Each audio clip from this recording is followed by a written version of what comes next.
Fala galera, ciclista cético novamente. Como eu havia prometido, uma vez que o Douglas continua se negando a responder às perguntas para podermos definir que Deus é esse que nós iremos debater se existe ou não, eu fui nos vídeos e nos comentários dos vídeos dele buscar que Deus é esse que ele afirma que existe. Só gostaria de chamar a atenção para o quão ridícula e absurda era a fuga que ele estava tentando fazer. Segundo ele, eu saber se o Deus que ele afirma existir é onibenevolente, onipotente, onisciente, onipresente, intervém na realidade, atende preces e tem livre-arbítrio, me daria uma vantagem no debate. A desculpa para não responder diretamente era essa, de que isso me daria uma vantagem indevida. Talvez agora que eu juntei as respostas para todas essas questões menos uma, ele desista de debater, porque afinal, segundo ele próprio, eu estou com uma vantagem indevida. Essa desculpa dele é de uma estupidez tão monstruosa, porque qualquer um que olhe para as perguntas pode ver que elas são todas, sem exceção, em relação ao tema. Eu estava somente tentando definir que Deus é esse que iremos debater se existe. Claramente, o que ele estava tentando fazer era não definir o Deus que iremos debater para, caso eu apresentasse um argumento que não se encaixa no Deus que ele acredita, ele poder me acusar de estar criando um espantalho. Lembrem-se que o espantalho é representar de maneira errada a posição do outro. Ao não definir qual é a posição dele, ele garantia que sempre poderia me acusar de não estar representando a posição dele corretamente. Além disso, exatamente como desde a primeira vez que eu o chamei para o debate, ele estava tentando se esquivar de debater o Deus que ele realmente acredita. Ele claramente está tentando evitar ter que defender o Deus que ele acredita ao invés de somente uma força criadora do universo. Ele respondeu para várias pessoas nos comentários dos vídeos dele que se eu quisesse saber a resposta, eu teria que procurar nos vídeos dele. Ele chegou até a indicar em quais vídeos seria possível encontrar as respostas. O que novamente mostra que não faz nenhum sentido a desculpa que ele deu para não me responder. Se é possível achar as respostas nos vídeos, então eu vou ter a suposta vantagem que ele diz que se ele respondesse diretamente, ele estaria me dando. Para efeitos de vantagens no debate, porque ele me responder diretamente me daria uma vantagem, mas eu buscar as respostas nos vídeos dele não me daria a mesma vantagem. Percebem que não faz o menor sentido a desculpa dele? Pois bem, eu busquei nos vídeos e nos comentários as respostas para as minhas perguntas. Só não consegui saber se o Deus que ele afirma existir tem livre-arbítrio, mas consegui resposta para todas as outras perguntas. Quanto aos onis, oni isso, oni aquilo, só faltava a onibenevolência, pois como eu já havia mostrado em outro vídeo...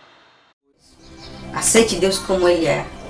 Ele é soberano, onipotente, onipresente e onisciente. Quero aproveitar e agradecer o Xará, que é um amigo de longa data e um dos responsáveis por ter criado o canal, porque ele conseguiu arrancar do Douglas a informação sobre a onibenevolência. E vejam só, para o Douglas, Deus não é todo bondoso, Deus é amoral. O Douglas diz que não faz diferença para o debate quais características ele afirma que Deus possui, mas este é um exemplo que prova que ele simplesmente estava mentindo, porque faz muita diferença ele afirmar que Deus é amoral ao invés de afirmar que ele seja todo bondoso. Ele sabe muito bem que um dos argumentos mais comuns de se usar contra a existência de Deus, e que eu já usei em outros debates, é o problema do mal. Imagino que todo mundo sabe do que eu estou falando. Porém, não sei se todo mundo percebe que o problema do mal não se aplica a um Deus amoral. Ele só se aplica a um Deus todo bondoso. Como ele pode dizer que o Deus que ele afirma existir não ser um Deus todo bondoso não faz diferença para o debate? Somente sendo um grande mentiroso para dizer uma coisa dessas. Quanto a intervir na realidade e responder a preces, tem uma música dele que deixa muito claro que ele afirma que Deus intervém na realidade e atende às preces.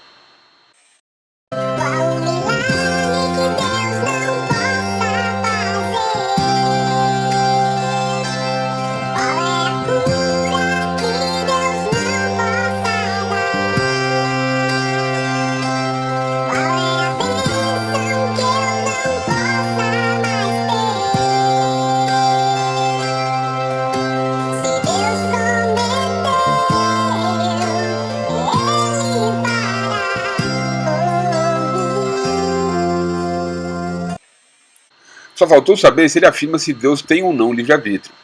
Como ele acha que nós temos livre-arbítrio, acho difícil ele achar que Deus também não tenha. Afinal, se assim fosse, nós teríamos um nível de liberdade maior que Deus. E isso não me parece fazer muito sentido. Além disso, não ter livre-arbítrio me parece contraditório com ser onipotente.